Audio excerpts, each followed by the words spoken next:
बोलो बृहस्पति देवता की जय। अब सुनिए बृहस्पतिवार व्रत की संपूर्ण कथा। भारतवर्ष में एक प्रतापी और दानी राजा राज्य करता था।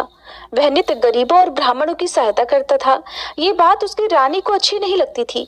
वो न ही गरीबों को दान देती और न ही भगवान का पूजन करती थी, और राजा को भी दान देने से मना किया करती थी। एक दिन राजा शिकार खेलने वन को गए हुए थे, तो रानी महल में अकेली थी।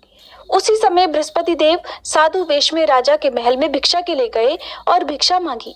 रानी ने भिक्षा देने से इनकार कर दिया और कहा, हे साधु महाराज, मैं तो इस दान पुण्य से तंग आ गई हूँ। मेरा पति सारा धन लुटाते रहते हैं। मेरी इच्छा है कि हमारा धन नष्ट हो जाए, फिर ना रहेगा बांस, न बजेगी बांसुरी। साधु ने कहा, देवी तुम तो बड़ी विचित्र हो। धन संतान तो सभी चाहते हैं, पुत्र और लक्ष्मी तो पापी के घर भी होनी चाहिए। यदि तुम्हारे पास अधिक धन है तो भूखों को भोजन दो, प्यासों के लिए प्याऊ बनवाओ, मुसाफिरों के लिए धर्मशालाएं खुलवाओ।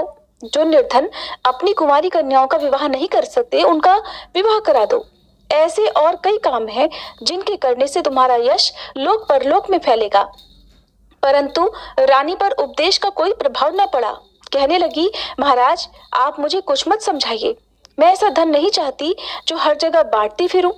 साधु ने उत्तर दिया कि यदि तुम्हारी ऐसी इच्छा है तो तथास्तु।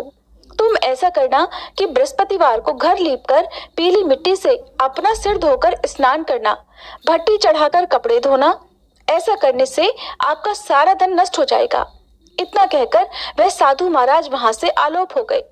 साधु के कहे अनुसार बातों को पूरा करते करते रानी को केवल 3 बृहस्पतिवार ही बीते थे कि उसकी समस्त धन संपत्ति नष्ट हो गई। अब भोजन के लिए राजा का परिवार तरसने लगा। तब एक दिन राजा ने रानी से कहा, हे रानी, तुम यहीं रहो, मैं दूसरे देश को जाता हूँ, क्योंकि यहाँ पर सभी लोग मुझे जानते हैं, इसलिए मैं कोई छोटा काम नहीं कर सकता। ऐसा कहकर राजा परदेश चला गया। वहां वह जंगल से लकड़ी काटकर लाता और शहर में बेचता। इस तरह से वह अपना जीवन व्यतीत करने लगा। इधर राजा के परदेश जाते ही रानी और दासी दुखी रहने लगी। एक बार जब रानी और दासी को 7 दिन तक बिना भोजन के रहना पड़ा, तो रानी ने अपनी दासी से कहा, हे दासी, पास ही के नगर में मेरी बहन रहती है, वह बड़ी धनवान है। तू उसके पास जा और कुछ ले आ, ताकि थोड़ी बहुत गुजर बसर हो जाए। दासी रानी की बहन के पास गई। उस दिन गुरुवार था और रानी की बहन उस समय बृहस्पतिवार व्रत की कथा सुन रही थी। दासी ने रानी की बहन को अपनी रानी का संदेश दिया, लेकिन रानी की बहन ने कोई उत्तर नहीं दिया। जब दासी को रानी की बहन से कोई उत्तर नहीं मिला, तब वह बहुत दुखी हुई। उसे क्रोध भी आया। दासी ने वापस आकर रानी को सारी बात बता दी। सुनकर रानी ने अपने भाग्य को कोसा। उधर रानी की बड़ी बहन ने सोचा कि मेरी बहन की दासी आई थी, परंतु मैं उससे नहीं बोली, इससे वह बहुत दुखी हुई होगी। कथा सुनकर और पूजन समाप्त करके वह अपनी बहन के घर आई और कहने लगी, हे बहन, मैं बृहस्पतिवार का व्रत कर रही थी।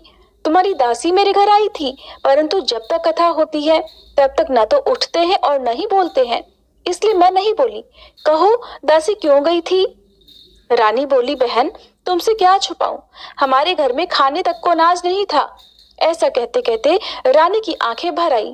उसने दासी समेत पिछले 7 दिनों से भूखे रहने की बात अपनी बहन को विस्तार पूर्वक सुना दी। रानी की बहन बोली, देखो बहन, भगवान बृहस्पति देव सबकी मनोकामना पूर्ण करते हैं। देखो शायद तुम्हारे घर में अनाज रखा हो। पहले तो रानी को विश्वास नहीं हुआ, पर बहन के आग्रह करने पर उसने अपनी दासी को घर के अंदर भेजा, तो उसे सचमुच अनाज से भरा हुआ एक घड़ा मिल गया। ये देखकर दासी को बड़ी हैरानी हुई। दासी रानी से कहने लगी, हे रानी, जब हमको भोजन नहीं मिलता तो हम व्रत ही तो करते हैं, इसलिए क्यों न इनसे व्रत की कथा और विधि पूछ ली जाए, ताकि हम भी व्रत कर सकें। तब रानी ने अपनी बहन से बृहस्पतिवार व्रत के बारे में पूछा। उसकी बहन ने बताया, बृहस्पतिवार के व्रत में चने की दाल और मुनक्का से विष्णु भगवान का केले की जड़ में पूजन करे, दीपक जलाए, व्रत कथा सुने और पीला भोजन ही करे। इससे बृहस्पति देव प्रसन्न होते हैं। व्रत और पूजन विधि बताकर रानी की बहन अपने घर को लौट गई। 7 दिन के बाद जब गुरुवार आया तो रानी और दासी ने व्रत रखा। घुड़साल में जाकर चना और गुड़ लेकर आई, फिर उससे केले की जड़ तथा विष्णु भगवान का पूजन किया। अब पीला भोजन कहाँ से आए, इस बात को लेकर दोनों बहुत दुखी थे। क्योंकि उन्होंने व्रत रखा था, इसलिए बृहस्पति देव उनसे प्रसन्न थे। इसलिए वे एक साधारण व्यक्ति का रूप धारण कर 2 थालों में सुंदर पीला भोजन दासी को दे गए। भोजन पाकर दासी प्रसन्न हुई और फिर रानी के साथ मिलकर भोजन ग्रहण किया। उसके बाद वे सभी गुरुवार को व्रत और पूजन करने लगी। बृहस्पति भगवान की कृपा से उनके पास फिर से धन संपत्ति आ गई, परंतु रानी फिर से पहले की तरह आलस्य करने लगी। तब दासी बोली, देखो रानी, तुम पहले भी इसी प्रकार आलस्य करती थी। तुम्हें धन रखने में कष्ट होता था, इस कारण सभी धन नष्ट हो गया, और अब जब भगवान बृहस्पति की कृपा से धन मिला है तो तुम्हें फिर से आलस्य होता है। रानी को समझाते हुए दासी कहती है कि बड़ी मुसीबतों के बाद हमने ये धन पाया है, इसलिए हमें दान पुण्य करना चाहिए, भूखे मनुष्यों को भोजन कराना चाहिए और धन को शुभ कार्यों में खर्च करना चाहिए, जिससे तुम्हारे कुल का यश बढ़ेगा, स्वर्ग की प्राप्ति होगी और पितर प्रसन्न होंगे। दासी की बात मानकर रानी अपना धन शुभ कार्यों में खर्च करने लगी, जिससे पूरे नगर में उसका यश फैलने लगा। फिर एक दिन रानी और दासी आपस में विचार करने लगी कि न जाने राजा किस दशा में होंगे, उनकी कोई खोज खबर भी नहीं है। उन्होंने श्रद्धा पूर्वक बृहस्पति भगवान से प्रार्थना की कि राजा जहाँ कहीं भी हो शीघ्र वापस आ जाएं। उधर वह राजा एक दिन दुखी होकर जंगल में एक पेड़ के नीचे आसन जमाकर बैठ गया। वह अपनी दशा को याद करके व्याकुल होने लगा। बृहस्पतिवार का दिन था। एकाएक उसने देखा कि निर्जन वन में एक साधु प्रकट हुए। वह साधु वेश में स्वयं बृहस्पति देवता थे। लकड़हारे के सामने आकर बोले, हे लकड़हारे, इस सुनसान जंगल में तू चिंता मगन क्यों बैठा है? लकड़हारे ने दोनों हाथ जोड़कर प्रणाम किया और उत्तर दिया, महात्मा जी, आप सब कुछ जानते हैं, मैं क्या कहूँ। ये कहकर वह रोने लगा और साधु को अपनी आत्मकथा सुनाई। महाराज जी ने कहा, तुम्हारी स्त्री ने बृहस्पति के दिन बृहस्पति भगवान का निरादर किया है, जिसके कारण रुष्ट होकर उन्होंने तुम्हारी ये दशा कर दी। अब तुम चिंता दूर करके मेरे कहने पर चलो तो तुम्हारे सभी कष्ट दूर हो जाएंगे और भगवान पहले से भी अधिक संपत्ति देंगे। तुम बृहस्पति के दिन कथा किया करो। 2 पैसे के चने मुनक्का लाकर उसका प्रसाद बनाओ और शुद्ध जल से लोटे में शक्कर मिलाकर अमृत तैयार करो। कथा के पश्चात अपने सारे परिवार और सुनने वाले प्रेमियों में अमृत और प्रसाद बांटकर आप भी ग्रहण करो। ऐसा करने से भगवान तुम्हारी सब मनोकामनाएं पूर्ण करेंगे। साधु के ऐसे वचन सुनकर लकड़हारा बोला, हे प्रभु, मुझे लकड़ी बेचकर इतना पैसा नहीं मिलता जिससे भोजन के बाद कुछ बचा सकूं। मैंने रात में अपनी पत्नी को व्याकुल देखा है। मेरे पास कुछ भी नहीं जिससे मैं उसकी खबर मंगा सकूं। साधु ने कहा, हे लकड़हारे, तुम किसी बात की चिंता मत करो। बृहस्पति के दिन तुम रोजाना की तरह लकड़ियां लेकर शहर को जाओ। तुमको रोज से 2 गुना धन प्राप्त होगा, जिससे तुम भलीभांति भोजन कर लोगे और बृहस्पति देव की पूजा का सामान भी आ जाएगा। जो तुमने बृहस्पतिवार की कहानी के बारे में पूछा है वह इस प्रकार है। प्राचीन काल में एक बहुत ही निर्धन ब्राह्मण था। उसकी कोई संतान न थी। वह नित्य पूजा पाठ करता, लेकिन उसकी पत्नी न स्नान करती और न किसी देवता का पूजन करती। इसी कारण वह ब्राह्मण देवता बहुत दुखी रहते थे। भगवान की कृपा से ब्राह्मण के यहाँ एक कन्या उत्पन्न हुई। कन्या बड़ी होने लगी। प्रातः स्नान करके वह भगवान विष्णु का जप करती, बृहस्पतिवार का व्रत करने लगी। पूजा पाठ समाप्त कर पाठशाला जाती तो अपनी मुट्ठी में जौ भरकर ले जाती और पाठशाला के मार्ग में डालती जाती। लौटते समय वही जौ सोने के हो जाते तो उनको बीनकर घर ले आती। एक दिन वह बालिका सूप में उन सोने के जौ को फटक कर साफ कर रही थी कि तभी उसकी माँ ने देख लिया और कहा कि हे बेटी, सोने के जौ को फटकने के लिए सोने का सूप भी तो होना चाहिए। दूसरे दिन गुरुवार था। उस कन्या ने व्रत रखा और बृहस्पति देव से सोने का सूप देने की प्रार्थना की। बृहस्पति देव ने उसकी प्रार्थना स्वीकार कर ली। रोजाना की तरह वह कन्या जौ फैलाती हुई पाठशाला चली गई। पाठशाला से लौटकर जब वह जौ बीन रही थी तो बृहस्पति देव की कृपा से उसे सोने का सूप भी मिल गया। उसे वह घर ले आई और उससे जौ साफ करने लगी, परंतु उसकी माँ का वही ढंग रहा।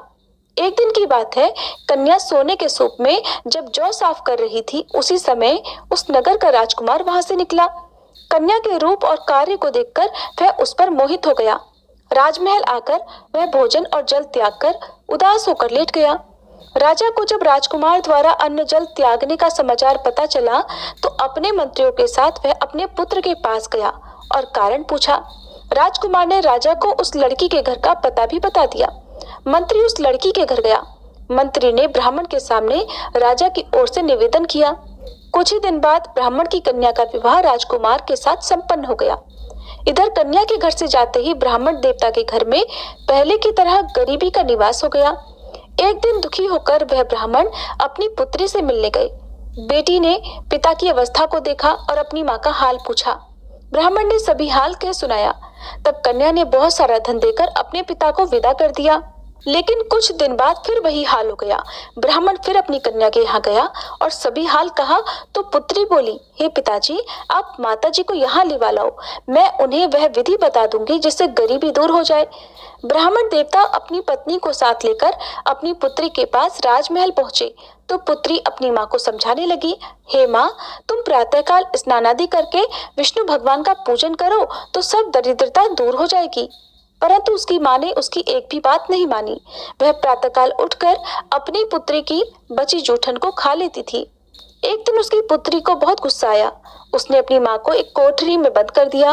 प्रातः उसे स्नानादि करा के पूजा पाठ करवाया तो उसकी माँ की बुद्धि ठीक हो गई। इसके बाद वह नियम से पूजा पाठ करने लगी और प्रत्येक बृहस्पतिवार को व्रत करने लगी। इस व्रत के प्रभाव से मृत्यु के बाद वह स्वर्ग को गई।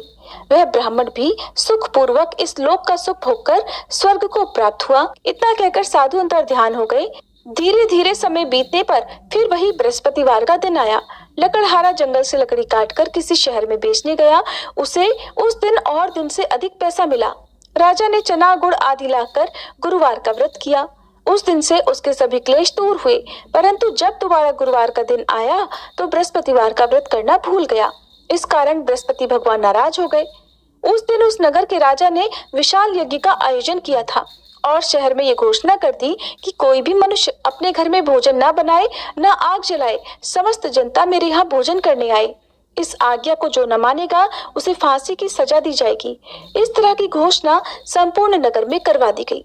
राजा की आज्ञा अनुसार शहर के सभी लोग भोजन करने गए, लेकिन लकड़हारा कुछ देर से पहुंचा, इसलिए राजा उसको अपने साथ घर लिवा ले गए और ले जाकर भोजन करा रहे थे तो रानी की दृष्टि उस खूंटी पर पड़ी जिस पर उसका हार लटका हुआ था।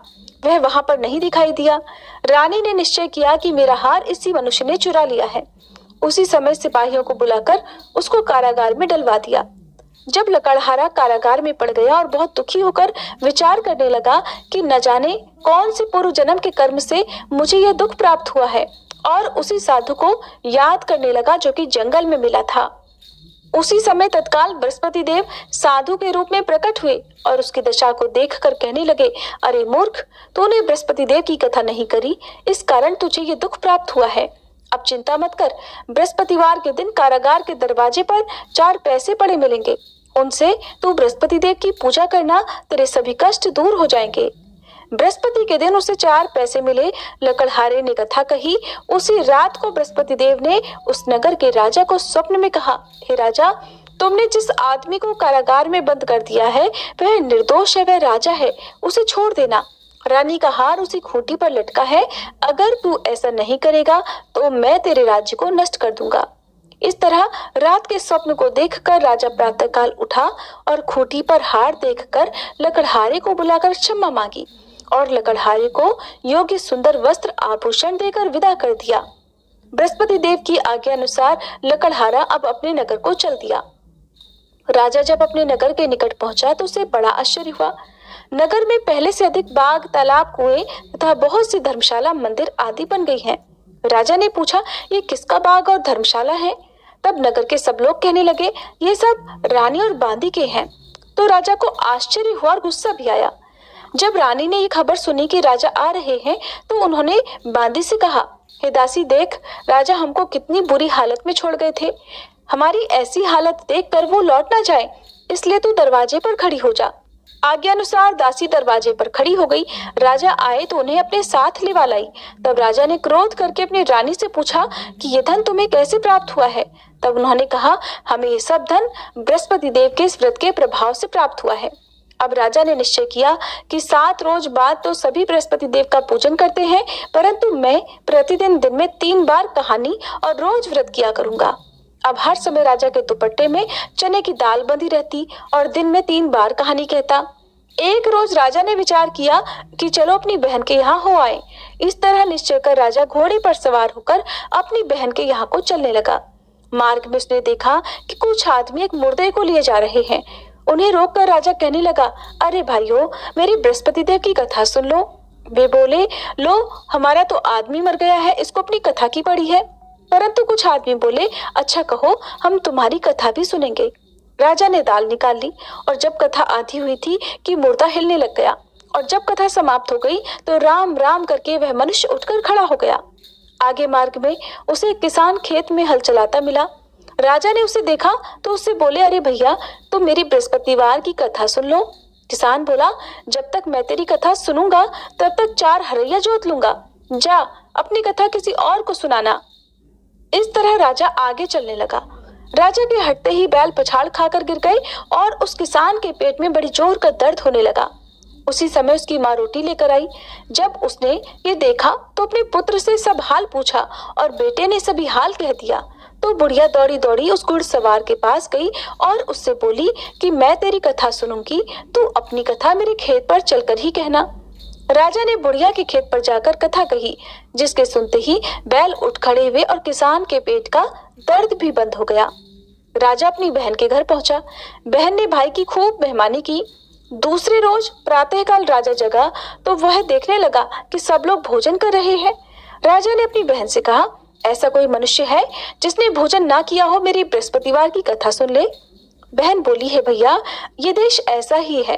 पहले यहाँ लोग भोजन करते हैं, बाद में अन्य काम करते हैं। अगर कोई पड़ोस में हो तो देखाऊं। वो ऐसा कहकर देखने चली गई, परंतु उसे ऐसा कोई व्यक्ति नहीं मिला जिसने भोजन ना किया हो।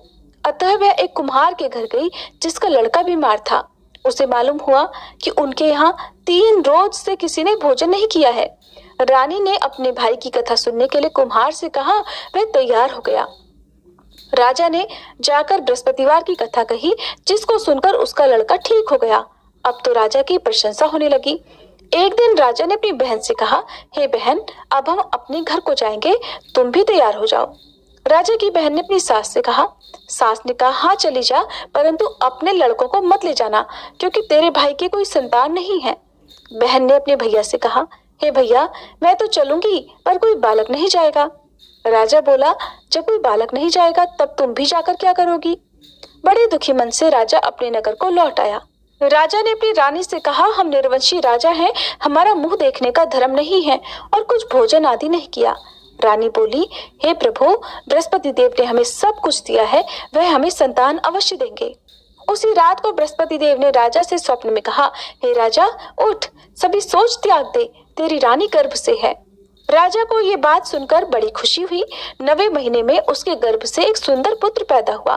तब राजा बोला, हे रानी, स्त्री बिना भोजन के रह सकती है, पर बिना कहे नहीं रह सकती। जब मेरी बहन आए तब तुम मुझसे कुछ मत कहना। रानी ने सुनकर हाँ कर दिया।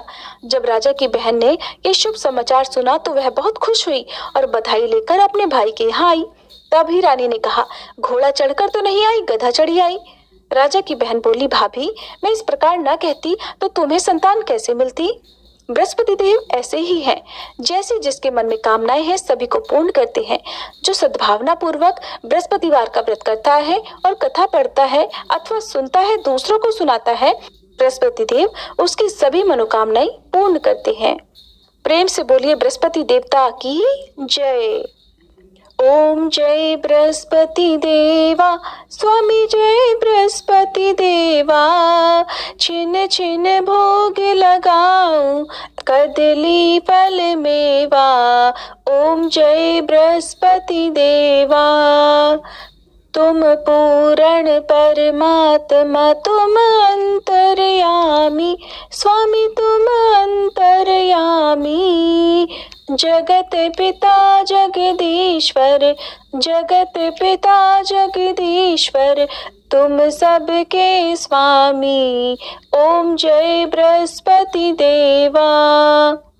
चरणामृत निज निर्मल, सब पातक हरता, स्वामी सब पातक हरता।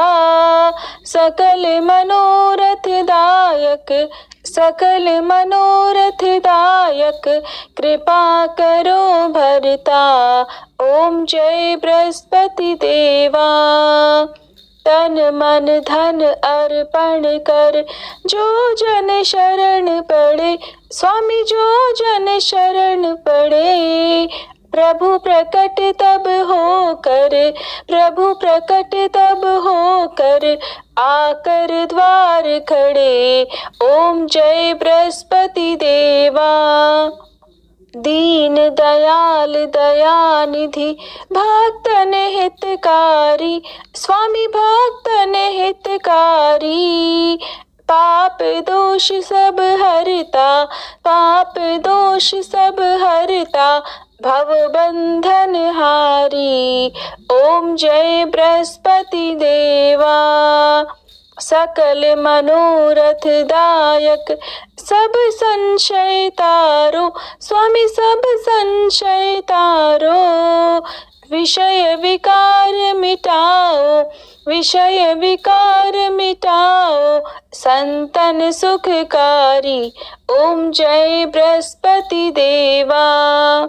जो कोई आरती तेरी प्रेम सहित गावे, स्वामी प्रेम सहित गावे। ज्येष्ठानंद बंद सो सो निश्चय पावे। ओम जय बृहस्पति देवा। ओम जय बृहस्पति देवा, स्वामी जय बृहस्पति देवा। छिन छिन भोग लगाऊं, कदली फल मेवा। ओम जय बृहस्पति देवा। प्रेम से बोलिए बृहस्पति देवता की जय। दोस्तों, आपको बृहस्पतिवार की कथा कैसी लगी कृपया कमेंट कर ज़रूर बताएं। वीडियो पसंद आया हो तो लाइक करें और अपने दोस्तों के साथ शेयर करें। ऐसी ही और सी बहुत सारी कहानियों को सुनने के लिए चैनल को सब्सक्राइब ज़रूर करें।